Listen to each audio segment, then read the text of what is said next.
بسم الله الرحمن الرحيم بسم الله الرحمن الرحيم الحمد لله رب العالمين والصلاة والسلام على سيدنا محمد وعلى آله وصحبه أجمعين أما بعد. So we have quite a lot of material to cover today, so let us jump straight in. Today and inshallah next week we will do the actual details of the tragic death and the assassination of the third Khalifa Uthman ibn Affan radiyallahu ta'ala anhu. And today we will begin talking about the actual reasons, the complaints that the people had, and the reasons for the political fomentation happening in the time of Uthman radiyallahu ta'ala anhu.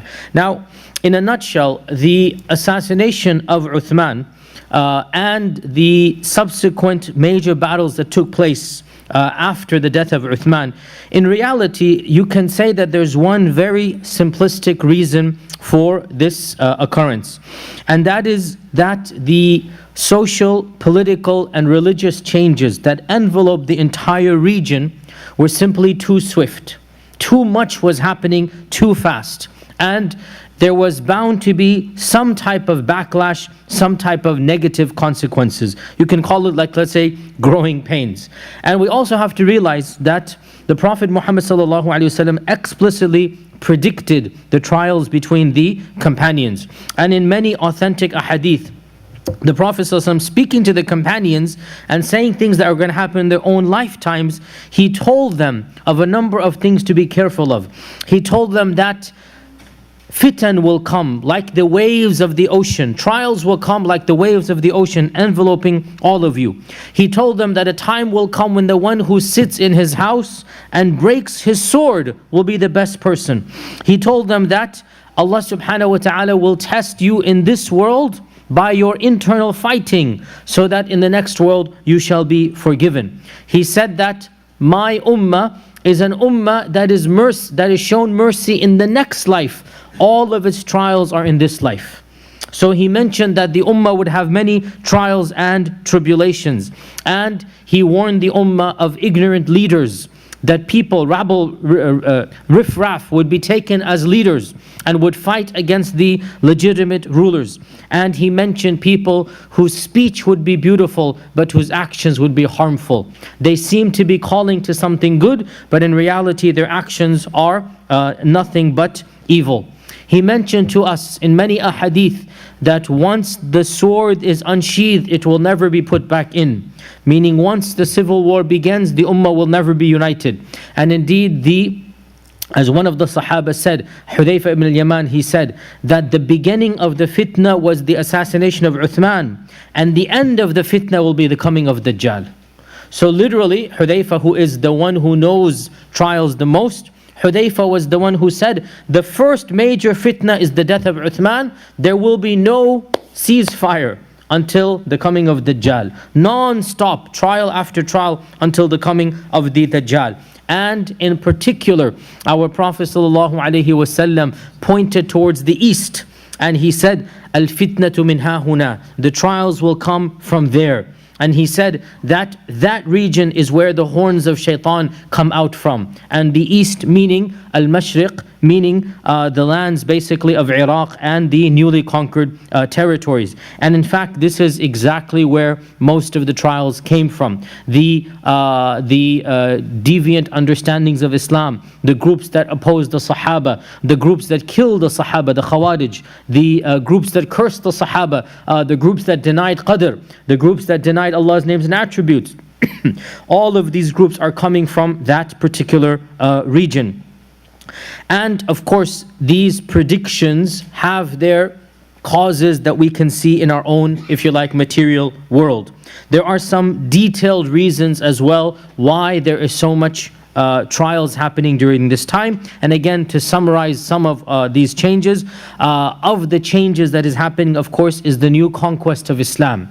Imagine this empire of Islam spreading across the world, where peoples that were under the Roman or the Sassanid Empire all of a sudden are giving allegiance to a new religion, a new ethnicity, a new civilization. As well, the Arabs who were previously very, very poor. Now the wealth is pouring in. And the Arabs had never known civilization. Now civilization is being imposed on them. The people who had no law or morality, all of a sudden have to have strict Islamic code. And we as Muslims born and raised in Islam find it difficult to follow the laws of Islam fully. Imagine those who were not raised in Islam and they were living the life of pleasure. And this is, as we have said many times, one of the problems arises that our perception is that everybody who converted is like Abu Bakr and Umar. But Abu Bakr and Umar were the exceptions. The majority of converts at that time were the converts of the conquests. They're converting because of political expediency, not because iman is coming in the heart. And that is why the Sahaba have the highest level. Those who converted at that time, most of them were not Sahaba. They didn't see the Prophet ﷺ. They're converting simply because the chieftain of their tribe has converted. So then they will all convert. Or they're converting for political reasons. And that's why when the Prophet ﷺ died, most of the further Muslims away had become murtad, as we know. Now imagine in the time of Abu Bakr and then Umar and then Uthman, all of these civilizations are conquered. Many of them embrace the faith. Even those that don't embrace the faith, they're not necessarily happy at status quo. And with the money coming in, the civilization changing, it is only natural that fault lines are going to grow. And it was during the time, therefore, of Uthman where the first earthquakes, the first, if you like, signs began. And you can add to this as well, pre-Islamic Jahili tendencies, tribalism. Remember that the Arabs were a tribal society. Islam came and attempted to solve that, but the reality was that people will remain people. And our Prophet ﷺ said, 4 are the things from Jahiliyyah, my ummah will never get rid of them. No matter how much, they will never be gotten rid of. And number 1 is tribalism, al-fakhru bil-ansab. 4 are the things from Jahiliyyah, my ummah will never get rid of them. And number 1 amongst them is what is now basically, we would call it nationalism, the pride of one's ancestry, where you come from, where is your nation state, or in those days, where is the your tribe from.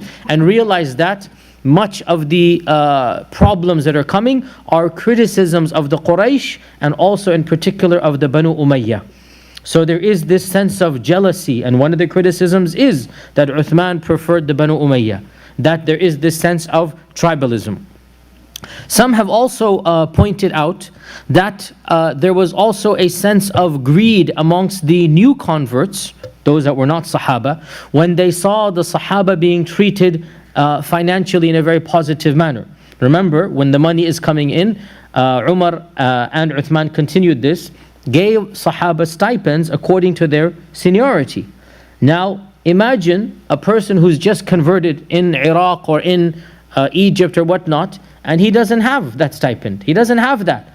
And it's only natural there's going to be a resentment. Why should he get it? It's not in his mind that he is a Sahabi.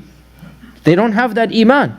It's not in his mind that, oh, he was a Muslim from the beginning of the Meccan era, you have just converted after 40 years, there can be no comparison. In his mind, he will say, I am a chieftain, I am this, I am that. So a resentment at the levels of the Sahaba amongst the people who were not Sahaba. These are the new batch of people converting to the faith. And some analysts have also pointed out that there was a stark contrast between the strictness of Umar and the softness of Uthman. That the people took advantage of that.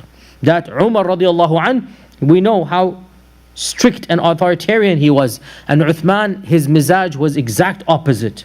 And so some have pointed out that with that exact opposite, the softness and the gentleness, it's understood that some people are going to basically find fault with what's going on and use Uthman basically as a fake excuse, which is really the reality of what it is. That the criticisms that they had against Uthman were not legitimate. But what's happening is all of these factors, the social, the cultural, the religious, all of these factors is being manifested against criticisms of Uthman. Now before we begin the actual criticisms, the disclaimer that I've given in many lectures before, in the seerah many times, but especially in early Islamic history, that we cannot take books of history at face value. We have to be a little bit more critical, because what has happened is, well, firstly, every book of history is written at least 3 centuries or more after these incidents. So At-Tabari is written 310 Hijrah. Ibn Kathir is coming 700. These are the 2 most authoritative. You have as well sectarian histories. Histories written by other groups, non-Sunni groups. And this early period of Islamic history is read in theological lenses. You cannot be neutral. We are Sunnis. We will view everything from a Sunni light. Others are Shia, they will view everything from a Shia light. Our biases have to be known. And there is nobody who's totally unbiased. I have a bias. That bias is the Sahaba are good people. It's a bias. Where do I get this bias from? Allah says so, radiyallahu anhum wa radu an. So I have a presumption. That presumption is the Sahaba are good people. A person who doesn't believe in Allah and His Messenger will not have that bias, will they? They will say, my bias is that you can have good and you can have bad. And if so-and-so was evil, and they'll mention some of the Sahaba, that's possible. In their minds, this is being fair and neutral. In the minds of the Shia, Abu Bakr can never be righteous, Umar can never be righteous. They have their bias. So once you study a little bit, you'll understand nobody can be 100% unbiased. Everybody has presumptions. The question is, do you know your presumptions and recognize them? And we recognize our presumptions. Of those presumptions is that it is simply not possible that those who believed in the Prophet ﷺ in early Islam, and especially the Ashara Mubashshara, and especially in this particular incident, Uthman ibn Affan was guilty of a major sin. It's not possible. After all the ahadith, after all of the verses of the Quran, after the Prophet himself saying multiple times, it doesn't matter what Uthman does, after today he has been forgiven. We take these ahadith and we form our understanding of Uthman based upon them. And other groups, the Shia groups for example, will have their interpretations. For them, Uthman is not a righteous person from the beginning. So they will interpret according to their understanding. As well, they have their versions of history. If we have At-Tabari, they have their versions written after At-Tabari. And typically speaking, their chains of narration are almost non-existent. And the versions in those books at times is radically different than the versions in our books. So we cannot just find any book and open it up and say, oh, it says in this book. Doesn't matter what the book says. We have to be a little bit more critical and use our sounder methodology. What is our methodology? Well, alhamdulillah, for us as Sunni Muslims, we have the concept of isnad. Isnad is, what is the isnad? The chain of narrators. We have the chain of narrators. And for us as Sunni Muslims, we look at every report through that chain. And we verify, is it an authentic chain or not? Now this is great for most of the reports. The problem comes that much of early history is reported without isnad, because that's the nature of early history. And we mentioned this in the seerah many times. Even in the seerah, how much do we actually know of so many incidents? We just have bits and pieces here and there. How much is actually going to be recorded? And one final disclaimer before we actually begin, and that is the methodology of Sunni Islam when it comes to these early problems is that anything that concerns the Sahaba, we gloss over and don't go too deep over. We simply let it be. And especially when we get to Ali radiallahu anh. Right now it's between Uthman and the rebels. There is no Sahabi who participated in the killing of Uthman. So we can go a little bit deeper. Today we will go a little bit deeper. But when we get to the next year and the fitan of Ali radiallahu anh and the time of Ali radiallahu anh, the methodology of Ahl Sunnah is to skim over and not go deep. As Imam Ahmad famously remarked when he was asked about the fitna between the Sahaba, he said, that was a time frame Allah saved us from having to unsheathe our swords. So, alhamdulillah, we weren't there. Now, let us save ourselves by sheathing our tongues, by controlling our tongues. Okay, this is the main philosophy of Ahlus Sunnah wal Jama'ah. What happened, happened. There's no benefit to go into detail. He said this, she said that, what happened here? Because in reality, we respect both sides when it comes to the time of Ali radiallahu anh. Not the time of Uthman. The time of Uthman, obviously, it's much easier because the other side is not Sahaba. The other side is rebels trying to kill him. But when we get to the next generation, we'll go much more gentler. And the fact of the matter, I'm telling you from now, we will not go deep reports because there's simply no benefit at all. It's like a very bitter argument you've had with a loved one. Okay? Now that the argument is over, who benefits to go back and say, oh, you said this, she said that, he said, who benefits? Khalas, it's over, done deal, move on. It's better for everybody concerned. And that's our philosophy. We love both sides. We love Aisha radiallahu anha, we love Talha, we love Abdurrahman ibn Auf, we love Ali radiallahu anhu, we love every one of them. So we keep our tongues quiet. As for Uthman, it's a bit easier because the other side is not Sahabi. So let us begin. Today, inshaAllah ta'ala, what I'm going to do, I'm going to go over all of the complaints, inshaAllah, as exhaustive as I can, that they had against Uthman. All of them. And then next week, we'll go over the actual details of them entering the house and killing him and whatnot that we know. Okay? So today we will talk about the complaints that the rebels had against Uthman ibn Affan radiyallahu ta'ala an. And these complaints were presented to him in the year 35 AH. In the year 35 AH, when a group of these rebels left Egypt and decided to basically perform Umrah and eventually the Hajj of that year. Remember, when you performed Hajj, it's not like us, we'd go one day before, get to Mecca, then we go for Hajj, we'd come one day after that. In those days, Hajj was like a 3-4 month event. You would go, you would camp out, you would wait for the Hajj season, and then you'd come back. So a group of these rebels basically decides to perform Umrah and then Hajj, and also to march to Medina and demand from Uthman certain changes. And in particular, by the way, one of the main issues that Uthman always had to deal with was complaints against governors, especially in Kufa. He had to change governors at least 4 times. Every year or so, some type of weird complaint, the governor is doing this, the governor is doing that, and the people would complain. They're not happy. Why are they not happy? Because the governor is enforcing Allah's law on them and they don't like that law. That's in essence, the gist of it is, too much is happening and they just don't like it. So they find this fault so much. I mean, one ridiculous example, and I'm not going to go into that much detail, but a well-known example, they even accused Sa'd ibn Abi Waqqas of not knowing how to pray Salah properly. A group of new Muslims who had never seen the Prophet ﷺ are accusing Sa'd that he doesn't even know how to pray Salah. That's in the letter to Uthman.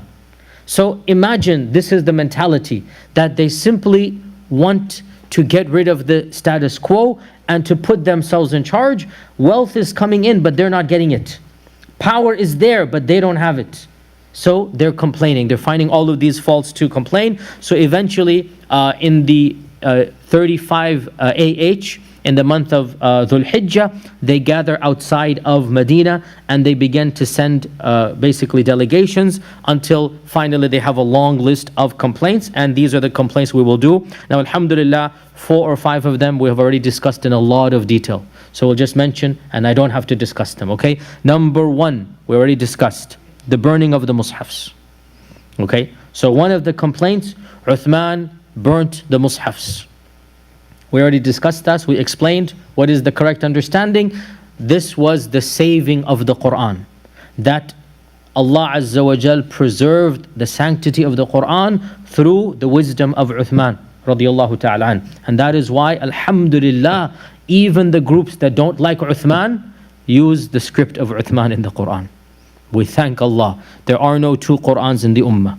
We thank Allah there's no king this version and Khalifa that version. No. We have one Quran, and that is the Uthmani script preserved because of the wisdom of Uthman ibn Affan. That's the first one. But that was the complaint, that he ordered us to burn our copies of the Quran, and he kept a copy for himself. Now you will see every complaint It has a kernel of truth, but you read in evil meanings and incorrect interpretations. Every complaint. And subhanAllah, this shows you when you have a diseased heart, you can take the best of things and read evil into them. And this is a sign for all of us, wallahi, all of us. When you have a pure heart, a good heart, you will make excuses for a mistake. But when you have an evil heart, you will find mistakes when there's no need for any excuse. Wallahi, we see this in Uthman radiallahu anhu. Honestly sinless in all of these accusations, to the very end. But there's this kernel of truth and then misinterpreted, twisted upside down. Number two, the issue of exiling Abu Dhar al-Ghifari, that was last week. Went over it in detail, okay? Exiling Abu Dhar al-Ghifari never happened the way that they did it. Number three, he didn't participate in Badr, so he shouldn't be a Khalifa, right? And again, who are these people? And again, every one of these complaints, who do you think you are to bring these complaints to Uthman? What right do you have as nobodies to tell to Uthman that he didn't participate at Badr? You didn't even see the Prophet ﷺ, much less do anything in his lifetime. But again, this is a part of that. So we talked about that. And we say that in fact, it is considered that Uthman participated at Badr. He is considered a Badri. And how do we know this? What's the evidence? The ghanima, the booty. The Prophet ﷺ gave him a qism of the booty, which demonstrates he is counted as a Badri. Number four, you fled in the battle of Uhud. So this is a criticism. And Uthman himself defended and the Sahaba defended that Allah forgave. Who are you to reproach? Right? وَلَقَدْ عَفَى اللَّهُ عَنْهُ. Literally Allah says in the Quran explicitly, and Allah has forgiven them. A mistake happened, and you were not there at that time and place. You did not know the panic and the chaos, and Allah Himself says you are forgiven. So that was the fourth point. The fifth is, of course, the most bizarre in my opinion, that you didn't participate in the Bay'atul Ridwan. And that is so ludicrous, right? You didn't participate in the Bay'atul Ridwan. And Bay'atul Ridwan took place to defend Uthman. And not only that, but the Prophet ﷺ's left hand was Uthman ibn Affan. How can you criticize Uthman? The Prophet ﷺ's left hand was put in his own right hand, and he said, this is on behalf of Uthman. And our scholars say this is the highest honor that Uthman was given. That the Prophet ﷺ took his own hand and he acted as if it was the hand of Uthman ibn Affan. And he said, if Uthman were here, this is what he would have done. Okay, so this is also the point to be mute. So these five we've already covered in a lot of detail. Let's get to the sixth point that we haven't covered now. The sixth point, they said that Uthman had prevented the people of Medina from using public pastures for their animals. So this is called in Arabic the issue of al-hima. And al-hima is a land that has been protected. You can't go there. And they said you have no right to acquire land and deprive the Muslims of using that land for their animals. And technical point, and Uthman ibn Affan had in fact taken some lands outside of Medina. They say where Masjid al-Ghimama is today, he had taken some lands outside Medina, and he had forbidden the people of Medina to take their animals to that land. And he responded and explained. As for the issue of al-Hima, it was first begun by Umar ibn al-Khattab when he demarcated certain lands for the camels of sadaqah and jihad. That the camels that are owned by the state for sadaqah, for the orphans, for fighting, he allocated for them a certain land. That this is for the camels owned by the state. And he said, in my time, the animals increased a large quantity, so I had to increase the land. And he said, O people, this land is not for my personal animals. I only own 2 camels that I use for the Hajj and for the jihad. This land is for the camels of sadaqah and of jihad for the armies. So in other words, the land that he had made private and forbidden local Muslims from grazing there was used by the camels of the state. Simple. He's not acquiring it for himself. And that was the response to that, okay? So number 6 basically is the acquiring of land, but he said this is not for me, it is for the state. Number 7, that they criticized him for performing dhuhr in Hajj in Mina 4 rak'at instead of 2. And again, think about it. So what if he did? What has that got to do with you marching from Basra and from Iraq and petitioning and demanding that he resign? Because that was their point, you have to resign. Because you prayed dhuhr 4 rak'at. Now, what is the story here? So for those of you that have done Hajj, you should know that the Hujjaj, they pray 2 rak'at in Mina. Okay, they pray 2 rak'at. And that is the sunnah of the Prophet ﷺ and Abu Bakr and Umar. Uthman radiallahu anh, during one of his years, he switched over from praying 2 to 4. And he began praying 4 for the last few years of his life. Now, why did he do this? Fuqaha to this day are scratching their heads, trying to find a reason. Some say this, some say that. Uthman ibn Affan himself, it is reported, he said that I have taken Mecca as a home, so I cannot pray qasr in Mecca. And some scholars have said maybe he purchased some property in Mecca, maybe he married from one of the women in Mecca. Whatever, we don't understand. For some reason, he interpreted himself as not being musafir. Whatever his ijtihad, right? Most of the scholars of fiqh disagreed with Uthman's opinion, and they said even if you're musafir, the hujjaj, even if you're Makkawi, even if you're from Mecca, the hujjaj pray 2 rak'at.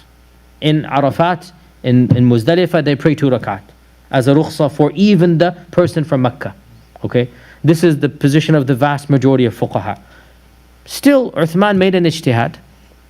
What has this got to do with you guys complaining and telling he needs to leave? So Uthman explained himself and he said that I consider myself a muqim of Mecca. Why? We don't quite understand why. Most likely he had purchased property. But still, again, what has this got to do with the complaints? That's another issue which is irrelevant. Number 8 of the criticisms they said is that you have brought back out of exile somebody whom the Prophet ﷺ exiled because he happens to be your uncle. So this story requires a little bit of explanation. One of the uncles of Uthman, his name was Al-Hakam ibn Abil As, his father's brother, Uthman ibn Affan ibn Abil As. So Al-Hakam ibn Abil As is his actual blood uncle, father's brother. And Al-Hakam's son was to play one of the most important roles in Islamic history, and that was Al-Hakam's son. Al-Hakam's son, Marwan ibn al-Hakam. Marwan ibn al-Hakam. Who is Marwan ibn al-Hakam? Marwan ibn al-Hakam eventually, right now he's the secretary of Uthman, then he's going to become the governor, then he is going to become the Khalifa of the Muslim Ummah. Another, 30 years down the line? He is going to become, 20 years down the line, 22 years down the line. Marwan ibn al-Hakam will become the Khalifa of the Ummah. And Marwan ibn al-Hakam is the father of Abdul Malik ibn Marwan.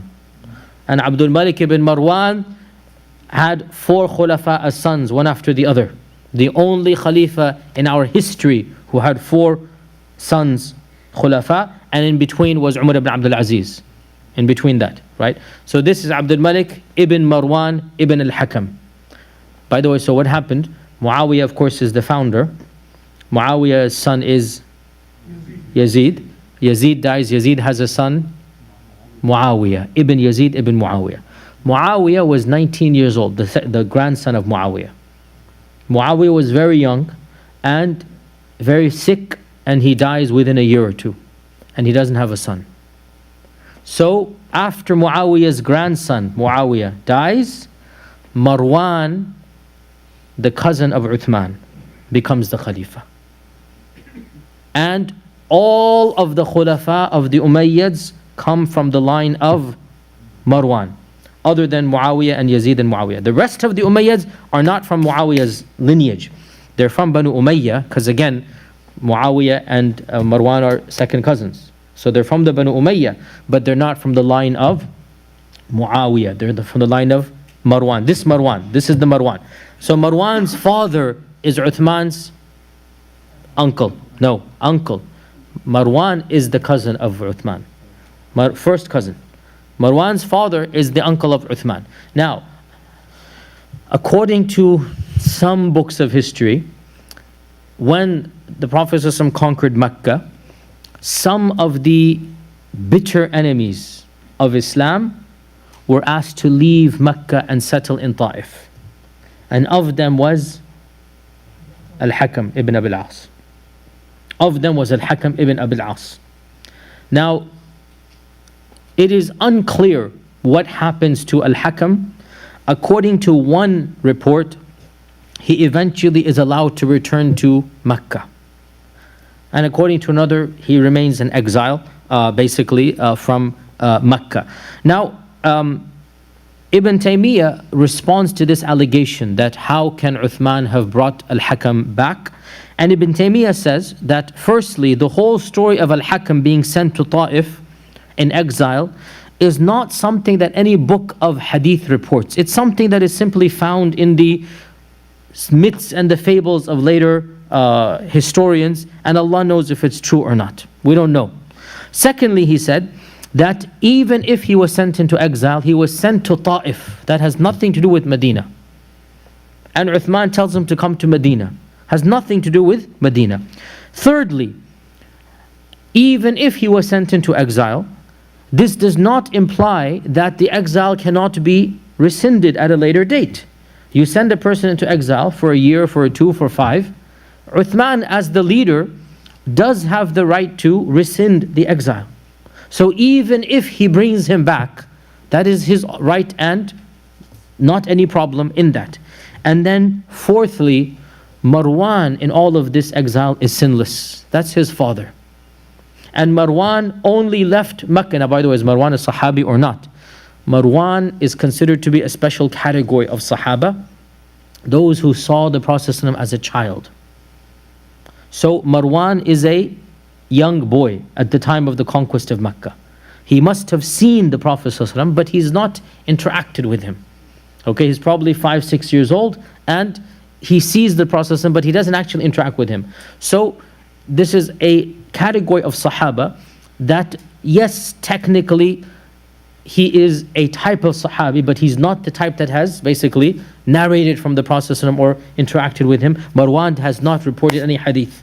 He's not somebody who's interacted with the Prophet ﷺ. So even if his father was sent into exile, what has this got to do with Marwan? And Al-Qadhi ibn al-Arabi of Andalusia remarks that Marwan is an upright man in the eyes of the Sahaba and the Tabi'un. All of them considered Marwan to be a great leader and a good caliph. And the only people who criticize him are the foolish of some of the historians and poets. They just want to basically criticize every single politician. So the bottom line, this issue of bringing Al-Hakam back and Marwan back, again, it's a very, very, not really a criticism. He has the right as the Khalifa to, after 20 or now 27 years have gone by. So if he decides to bring Marwan from Ta'if to Medina, what has that got to do with the fact that he was told to leave Mecca? If this is true. And also, what has that got to do with Marwan? Even that would have been Al-Hakam, not Marwan. Okay, so this is the next point of criticism. Now, one of the more complicated stories, which I kind of left till today, is another criticism involving a Sahabi. And that is Ammar ibn Yasir. Ammar ibn Yasir. Ammar ibn Yasir and Uthman ibn Affan. This is another big story, like Abu Dharr and Uthman radiallahu anhum.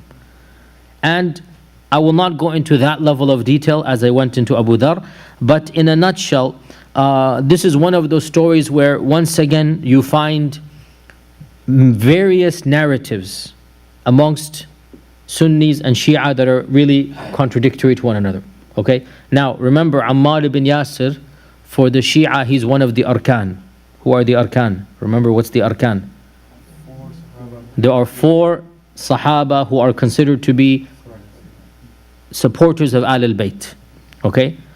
And Abu Dhar is one of them, and Salman al-Farsi is one of them, and Ammar is one of them. So, from the perspective of the Shia, Ammar is loyal to Ahl al-Bayt, so he is, they call him arkan, we call them Sahaba. For us all Sahaba are Sahaba, for them there's only 4. And Ammar is one of them. So they have a version of events where this is all exaggerated. The tensions between Ammar and Uthman. And we have a version of events where some minor things happen, just like with Abu Dhar, and the other group has really blown it out of proportion. So what is our standard narrative? And again, the problem comes, unfortunately, too often in Sunni trends, you have those later historians and later analysts who try to sugarcoat everything. And they try to pretend as if nothing happened. And in my opinion, this actually causes more problems. That you will find many people say, oh, there was no tension between Ammar and Uthman radiallahu anhu. And this causes more problems because Al-Dhahabi, Ibn Kathir, Ibn Taymiyyah, they all mention these tensions. But what happens is, as you go further and further away, you get these people who want to just sugarcoat, make sure there's no issue. So that, and they want to present a very rosy narrative. But when you do that, all you have to do is go back to the books and realize there was something going on. So what is the kernel of truth? Well, in a nutshell, it appears that Ammar ibn Yasir, now of course Ammar ibn Yasir, who is Ammar ibn Yasir? His father and mother were the first martyrs, right? And Ammar himself was around 16 when the Prophet ﷺ consoled him and told him, don't worry, you can say words of kufr if they punish you. Remember, they were punishing him, the Quraysh, and he came crying to the Prophet and he said, I was forced to say things that I didn't want to say. And Allah revealed in the Quran that if you say things when you are forced, then no problem, Allah will forgive you. So this is Ammar. Ammar has proven himself. He's one of the greatest Sahaba, and many ahadith about him. When we get to Ammar ibn Yasir, we'll talk about the ahadith about Ammar ibn Yasir. So Ammar radiallahu anhu did seem to have some criticisms of Uthman's policies. And it is allowed to disagree with the Sahaba on their policies. It's nothing wrong with that. The Sahaba, we don't say anything about their intentions. We don't criticize their loyalty to Allah and His Messenger. But we do not have to agree with their ijtihad about how to run the government, about who to appoint, about their politics, their economics. We don't have to agree. Or we can say, oh, well, that was their ijtihad, and there are others as well. And especially Ammar himself, he has the right to disagree. As a person of the society, as an upright member, as a person who goes back to the beginning of Islam, he has a right to disagree. And he had some complaints about Uthman's policies. And it is said in some of our books that Ammar took with him another Sahabi, Sa'ad most likely ibn Abi Waqqas, and he said, come, let us present our complaints to Amir al-Mu'mineen. Come, let us go and present what we have, complaints to Amir al-Mu'mineen. This is before the rebels are outside. This is way before. This is a few years before. Okay, this is when things are calm in Medina. So they go to the house of Uthman, but the guards are standing outside, or you call them the bawab, the people that are basically the gatekeepers, whoever is going to be, you can't just walk in to the house of the Khalifa, you have to have protection. So you have the secretaries, or not the secretaries, you have the guards, the doorkeepers, whatever they are. And they say, go tell him that Sa'ad and Ammar are at the door. They go inside, and Uthman ibn Affan sends the message, not now, tell them to come at that time, and we'll have the discussion then. Whatever, he was busy at the time, he said, we'll have another meeting with them. So the guards go and tell Sa'ad and Ammar that not now, come back at this time. Sa'ad leaves, Ammar radiallahu anh insists, no, tell him to come right now. I want to meet him right now. And the guard says, he has said, no, it's not going to happen now. Come back in this time and place. And tempers rise, voices are raised, until the guard takes out his stick and hits Ammar to leave. And of course, this is a big blunder. Who are you, O guard, to hit Ammar? Who is Ammar and who are you? This was a big blunder. And this was a mistake, and there is no question that the gatekeeper or the guard went beyond what he should have done. This incident, which has been narrated in our books, if you look at the equivalents in Shia histories, you will be amazed. The references in those books are that Ammar was whipped and tortured by the guards of Uthman, that Ammar's entrails and intestines were on the floor out of the whipping, that he fell into a coma for days because of this brutal whipping. And the reality is nothing like this happened. There was a kernel of tension, and that tension was indeed the result of complaints that Ammar had. And those complaints, unfortunately, a beat was had on the back of Ammar. And when the complaints came back to Uthman from the rebels, and they complained that you have mistreated Ammar, what did Uthman ibn Affan say? He said, that was something my guards did without my command, nor even my pleasure. I never wanted them to do this. And if Ammar insists, here is my back, I give it to him for qisas. Like, you can hit me as well. That you're right, that should not have happened. And if Ammar wants his right back, even though I didn't command it, even though I'm not happy at it, but if Ammar insists, here's my back, tell him. I mean, who are you to complain on behalf of Ammar, right? And Ammar obviously did not want that to happen. And in fact, and here's the point here, that I think if you're honest, is always the best. When you look at our books of history, there's no question, in my opinion, that Ammar radiallahu anh had some points of criticism about Uthman's policies. But Ammar had nothing to do with the rebels. I mean, I can disagree with you without wanting to harm you, right? I can disagree with some of your policies without wanting you to be killed. And when the rebels surrounded the house of Uthman, Ammar was of those who criticized the rebels. And in fact, it is narrated that at the end of the siege, as we'll come to next week inshallah, at the end of the siege, when the rebels cut off even water being delivered to the house of Uthman, I will explain the story and why and how and why did nobody intervene. That will be next week inshallah ta'ala. When the rebels cut off water being delivered, it was Ammar who stood up in the masjid and said, this was a man who purchased Bi'r Ruma for the Sahaba to drink water from. And now you stop him from getting a glass of water.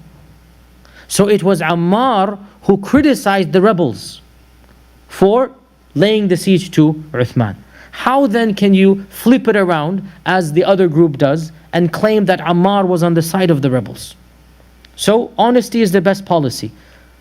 Yes, there were some slight tensions between Ammar and Uthman, but Ammar never rejected the Khilafah of Uthman. You don't have to agree with every policy. You have the right to criticize, right? How many of us, we might even like a particular person, but we don't agree with each and everything that he does. This is human nature, isn't it? You don't have to agree with everything. And sometimes you might even raise your voices. Abu Bakr and Umar had their minor issues between each other, as I mentioned. But in the end of the day, they were friends and they were helpers of one another. So here is one of those things that happen. And again, the other side makes it into such a big issue, and the whole narrative is created that really is completely exaggerated. The 10th point we're on, that he said, or they said to Uthman, ibn Affan, that you promised one of your relatives 4% of the booty of all of Egypt. That's a huge amount. You promised one of your relatives, and his name was Abdullah ibn Abi Sarh, 4% of all of the booty of all of Egypt. What is 4%? Is khumus al-khumus, 1/5 of 1/5. So 1/25, which is 4%. Okay? We have a concept of percentages. They had a concept of fractions. They didn't say percents. We use percents. Our minds use percents. For them it was fractions. 1/8, 1/7, 1/5 of 1/5, right? And even the Quran, inheritance is in fractions, not percentages. So they have a different way of looking at numbers. We have a different way of looking at numbers. So the accusation was, you promised your relative 4%. And the response, this is something Allah allows. What is it? In the Quran, so who was this relative? He was the commander of the second conquest of Egypt. The first conquest is Amr, in the time of Umar. The second conquest, which took place beyond Egypt, was under Uthman's reign. And the commander was this very Abdullah. And in the law of Islam, according to the Quran, 1/5 of the ghanima goes to the Khalifa. Okay? 1/5 of 1/5. And Uthman gave his share to the commander as an incentive to win the war. There's nothing wrong with this whatsoever. It's his share, he has the right, and Uthman said, if you're victorious, the khumus al-khumus is yours. And the rebels then say, you are preferentially treating your relatives. You see where, again, this notion is coming from. Complete exaggeration out of a kernel of truth. This was a legitimate share that Uthman should earn himself. And rather than taking it himself, he gave it to the commander. This is the commander of the army, as an incentive. And guess what? It worked. The commander won. And because of that, alhamdulillah, Egypt and what is beyond is Muslim land. So again, nothing is wrong with this whatsoever. Now we get to the 11th point of criticism, and this is really the most awkward and the most difficult one, and it is also the most famous point of criticism that all of you have heard, and unfortunately many people believe, but you have already seen the previous 10 points, how ludicrous they were. Why is it then that we don't have the same skepticism for the 11th point? What is the 11th point? What is the main criticism against Uthman? Who can tell me? Nepotism. Nepotism. Okay, this is the main criticism that to this day is in the minds even of many Sunni Muslims. And subhanAllah, we have just gone over 10 points. Each one we have shown how false, how shallow it was. Why is it then that we are not skeptical of the 11th point? Really, it surprises me how easy some Muslims fall prey to this and say, yes, Uthman was guilty of nepotism. La hawla wa quwwata illa billah. The one whom the angels are shy of will not be guilty of any dhulm. And we will talk about this right now. Now, so the 11th point of criticism is, you prefer your relatives over us. And that was a criticism that the rebels had. You prefer your relatives over us, you appoint your family and the Banu Umayyah, and you give them preferential treatment. Now, once again, there's a kernel of truth, right? That's the whole point. There's a kernel of truth, and the response is that it's a little bit more complicated than this. Now, realize that the previous two Khalifas, Abu Bakr and Umar ibn al-Khattab radiallahu anhu, which tribe is Abu Bakr from? Banu Taym, very good. Which tribe is Umar from? Banu Adi. Okay. The sub-tribes, obviously they're all Qurashi. Abu Bakr, Umar, Uthman, Ali, all Qurashi. The Banu Taym and the Banu Adi were literally less than the fingers of one hand. Just a few. And the fact of the matter is that there really were no major Sahaba from those sub-tribes to have been appointed anywhere. Of the Quraysh, there were two large tribes, the Banu Hashim and the Banu Umayyah. These were the only two tribes that actually had a few dozen people in them, the two sub-tribes. How many sons did Abdul Muttalib have? Remember, right? More than 10. 10 was what he promised Allah, if you give me 10, I'll sacrifice one. He had more than 10 sons. And Umayyah's children as well proliferated. So from a purely statistical perspective, you have more people from the Banu Umayyah anyway than from the other sub-tribes. And another point, therefore, is that you cannot ignore the fact that the quantity of people from the Banu Umayyah is significantly larger than that of many of the other sub-tribes of the Quraysh. As well, if you look at the number of the names of the appointees of Uthman ibn Affan, you will see that in reality he appointed Ansar, he appointed non-Qurashis, he he appointed Qurashis from other than Banu Umayyah, and yes, he appointed some from the Banu Umayyah as well.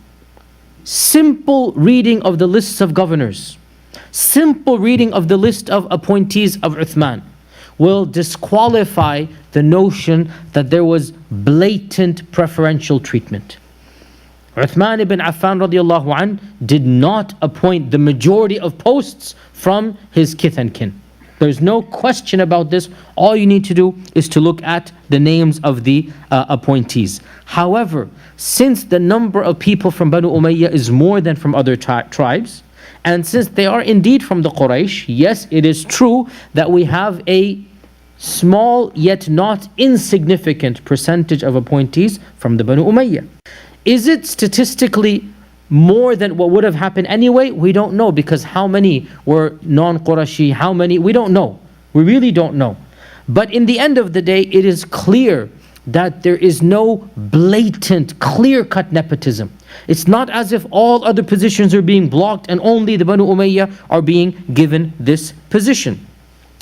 But it is true that some of his cousins and some of his relatives were given positions of responsibility. There's no denying this. And a simple example here is his cousin Marwan. His cousin Marwan, who is 40 years his junior, 30 years his junior, actually more than 40 years his junior. His cousin Marwan is appointed his katib. And the katib here, in essence, it means his personal vizier, his personal secretary. Okay? The one who really micromanages. The one who's, everybody has like a right-hand man. And Marwan became that right-hand man. And a few other cases, a cousin here or something there, that some position is given. But here's the question.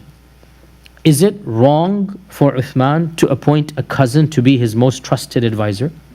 Think about it. Is it wrong? Who do you trust the most in a world of tribalism? Who is the one that you're really going to assign your inner secrets to? Family. So the flip side is, who else will you trust other than the people that are already loyal to you anyway? Especially when it comes to the sensitive era of early Islam. And so when we clearly look at the names of appointees and we say that there's a healthy mix, you have non-Arabs, Mawali, you have Ansar, you have non-Qurashi, you have non-Umayyad Qurashi, and yes, you have not an insignificant few who are Banu Umayyah. But what this shows, blatant nepotism? No. Okay, is there indiscreet nepotism? The question is, what exactly is indiscreet nepotism? So what if he chooses his cousin over a stranger? In fact, it makes sense to choose a cousin over a stranger when it comes to such matters. So what if there's a generic position that anybody can do, and he chooses people that he knows since he was a child? Somebody has to do a task. He sends a second cousin, go do this task and come back. In the end of the day, there's leeway given. And to read in nepotism is simply too harsh of a judgment, especially when it is coming from that group of critics, and especially when we see the other criticisms, how shallow they were. And that is why it is authentically reported in one narration, Uthman said that, as for your accusation that I love my relatives, this has not caused me to do dhulm unto others.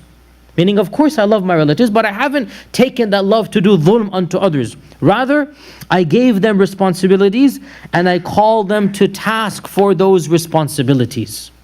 Meaning, I'm going to make sure they do what I tell them to do, like I do to any other position. And as for your accusation that I've given money to them, because they said you have given Marwan this much, you've given Marwan this, that much. He said, this is from my personal money and not from the Islamic treasury. For the money of the treasury is not allowed for me to take. It is 100% true that Uthman gave his family members sometimes large amounts of money. But why should he not give his own money to his own family? The accusation was, you are giving large amounts of money to your family. The response was, so what? It's my money. It's not the state's money. It's money that Uthman has earned as a trader. It's money that he's already, as we know, Uthman was a person who Allah had blessed with lots of money, of the richest of the Sahaba, through buying and selling, through trading. And he was generous. In one version he says, I who was generous throughout the time of Abu Bakr and Umar and Uthman, I who was generous as a young man, now you want me not to be generous when I'm close to death? In other words, what, do you want me to be stingy with my money, not give charity? So the accusation that he was generous to his relatives, it's true. He was generous, but that was from his own wealth. The accusation that he was practicing nepotism or guilty of nepotism, a very, very gray area. And we say, as for blatant nepotism, no, wallahi no. As for soft nepotism, all of us are guilty of it. We prefer our friends and our relatives for neutral positions. What he himself said, my love for my family did not cause me to do dhulm to any. It's not as if somebody was qualified, I denied the job. There's an open slot, open position, and if I give somebody that I know, there's nothing wrong, and I hold him to account. He says this, I hold him to account, I require from him the same job and responsibility as others as well. And in fact, in one hadith reported in not hadith, but reported in Musnad Imam Ahmad, he actually has an interesting statement, and he said that, I ask you by Allah, didn't the Prophet ﷺ prefer the Quraysh over all the other people? And didn't he prefer the Banu Hashim over the rest of the Quraysh? Didn't he love the Quraysh and prefer the Quraysh over the other people? And the people couldn't say anything to that. So he said, if the keys of Jannah were to be handed to me, I would distribute it to the Banu Umayyah until all of them entered Jannah. Now, what is the meaning of this? It's very simple. If you could choose who gets to go to Jannah, who's going to be your first choice? Your family. What's wrong with that? That's what he's trying to say. What is wrong? If the opportunity is for everybody, why is it wrong that I prefer my family as long as I'm not doing dhulm to other people? And this is the key point, that Uthman radiallahu an did not take away the rights of anybody. If he had done so, this would be dhulm. And if he had done so, this would be nepotism. But it is true for some positions and posts, and definitely not for the majority. He gave them to cousins, distant relatives, and for this he was accused of nepotism, and we said that that is simply a false accusation. To conclude, I have quoted 11 criticisms. 11 criticisms. There are one or two more that are more minor than this. If you really want to assess the strength of these criticisms, simply look at each one of them, and you will see, wallahi, not a single one is worthy of merit. Not a single one is standing on its own 2 feet. Rather, every one of them, and that is why if you're in doubt about the 11th one, which is nepotism, look at the other 10. All the other 10, for sure, we see, have that kernel of truth, which is then twisted, turned upside down, put into misinterpreted facts, and then spread as some type of lie.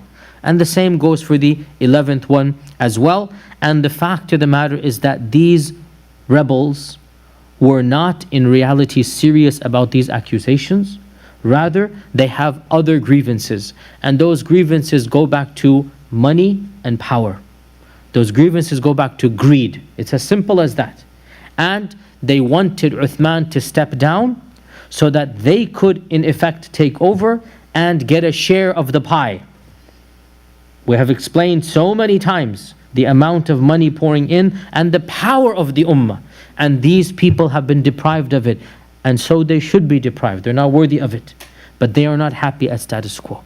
So they have all of these flimsy excuses, and eventually they march to Medina. Now, next week, inshallah, we'll summarize the actual details. Uthman managed to answer each and every one of their excuses. He gave a khutbah in the masjid, and he answered every one of their excuses, sometimes by quoting a hadith of the Prophet ﷺ. And they had no excuse left. So they gathered their resolve to basically leave Medina and go back to to Egypt, but that is when they discovered this mysterious letter. And that's what we're going to come to next week. And in it, allegedly, the letter said that when this group returns to Egypt, kill all of them. Okay? And apparently, that was the spark that they came back to Medina and surrounded the house of Uthman, and one thing led to another until it led to the killing of Uthman ibn Affan. What was the letter? Where did it come from? What is the story of that? And the details of the surrounding of the house. And why did nobody fight these people? Why did nobody defend Uthman? All of this, inshaAllah ta'ala, will be next Wednesday, inshaAllah, when we talk about the final days of Uthman. And then, inshaAllah, the Wednesday after that, we will do the ahadith narrated by Uthman, as I've been doing every time, right? Inshallah, I'll choose, there are too many to do all. I'll choose some of the ahadith and we'll do the ahadith narrated by Uthman ibn Affan radiyallahu ta'ala anhu, inshallah. Any quick questions before we break? Yes, Dr. Bashar. Said more than enough, but just one other thing about the nepotism, that most of those rebels or people that protested Affan, most of them were not from Quraysh. The people of Quraysh understood the orders of things, how it worked in Quraysh, and there was no surprise that the majority, that many of the governors were from Umayyah, because the system of Quraysh carried on, khiyarukum fi jahiliyyah, khiyarukum fi Islam. It was no surprise that many commanders came from Makhzum, like Khalid ibn Walid, because the liwa of Quraysh was in Makhzum. And many of the people that took care of the Kaaba came from Abdullah, till today actually, because that was the system before Islam. Well, who was in charge of Al-Nadwa? Who were the politicians of Quraysh? The Banu Umayyah. Umayyah. So in Quraysh, it was no surprise that most politicians of Quraysh would come from Umayyah. But those outsiders had an issue with that. And I think that's one thing that they did not understand. The Quraysh Excellent point. had no problem with that. Excellent point. In fact, Ibn Taymiyyah mentions this in Minhaj al-Sunnah. Actually reminded me, I should have quoted this. Ibn Taymiyyah mentions this in Minhaj al-Sunnah, that of the reasons why Uthman appointed the Banu Umayyah is that the Banu Umayyah were the most experienced in siyasa. The Banu Umayyah were the most experienced in politics. And therefore, for Uthman to choose the Banu Umayyah, because they're in fact the seasoned politicians of the Quraysh, there's nothing wrong with that in the first place. As well, the rebels were not from the Quraysh. The people who killed Uthman were not from the Ansar and Muhajirun. They were from the outlying regions, primarily from Egypt, but also from Kufa and Basra. Okay, so these were not from the Sahaba at all. It is authentically narrated that none of the Sahaba participated in the killing of Uthman. None of them. This was something that was from the riffraff and the new converts, not from the Sahaba. True, in the time of Ali, things happened between the Sahaba. That's going to come. But the beginning of the fitna was between Uthman and a group of nobodies. Okay, so that is also a valid point, that it was not the Quraysh who were criticizing Uthman. They understood how status quo is. The main critics and all of the rebels were from these new outlying regions, inshallah. Anything else before we conclude? Yes. So all these complaints, when they were presented to Uthman radiallahu anhu, did it come to him like a surprise, all these 11 complaints, or he knew that these are kind of things which are going for a while? Did it come as a surprise? No. Some of these are known for a long time, but now you have the main instigators from these cities physically coming. So again, we are jumping over a lot of sordid details. The fact of the matter is that Kufa is the prime example. They would always complain about something or other. There was always an issue that Uthman ibn Affan had. In fact, even in the time of Umar, the people of Kufa began to complain. And these were, if you read the books of history, the impression you get, these were very rowdy people. That it's like, the outlying regions when America was being discovered and conquered and whatnot, and you had these towns that were being built, and the settlers that are coming, there's no law and order. That's what Kufa is. It's a town that is formed as a conquering town. There was no city of Kufa before the Muslims created one for the outlying basically posts. So Kufa, Basra, these are quite literally what the Americans would call frontier towns. And you know, you've seen the black and white movies and the lawlessness that takes place there. That's the image that we get when we read these things. So the people of these regions are the outlying civilizations that have just nominally converted. Yes, you have Ibn Mas'ud and others that are in charge, but imagine the whole city. So the complaints that Uthman is receiving is nothing new. What is new? The people are now physically in Medina. After all of these years of complaining, the various cities have organized a joint rally against Uthman. And we'll get to the details of that inshallah next week about how did they get there and where were they camping and all of this inshallah. But what is clear is that the people of Egypt left and the people of Basra and Kufa heard of that and they wanted to join them. So they all joined up. A huge group, yes. They all joined up. So now they're going to petition Uthman to get out of the Khilafah. That you're the cause of all of our problems and you get off and let us take charge. And that's not going to happen. And remember, this is the first time this is happening. Abu Bakr and Umar, they didn't have this problem, right? The people felt if they pressured him enough, they could be given some authority. And Uthman would not cave in, nor would he allow, I'm jumping the gun here, nor would he allow the Sahaba to fight them. Because up until this point in time, no Muslim has fought another Muslim. That shall be Uthman's rallying call. I will not be the first to sheathe a sword against another Muslim. I will not be the first to spill the blood of another Muslim. He kept on saying this. I'm jumping the gun, all of these details will come next week. He kept on saying this till the day that he died, when some of the Sahaba physically came to his house with armor and with their sword. And he said that I command you in the name of Allah who gave me power to go back to your house, put your sword down, take your armor off. He forced the Sahaba to go back home because he did not want another Muslim to die or any Muslim to die in his Khilafah. And that's why the riffraff and the rebels managed to do what they did, because he insisted to have no defense. Okay, inshallah ta'ala we will continue next Wednesday and we'll talk about the actual death assassination of Uthman.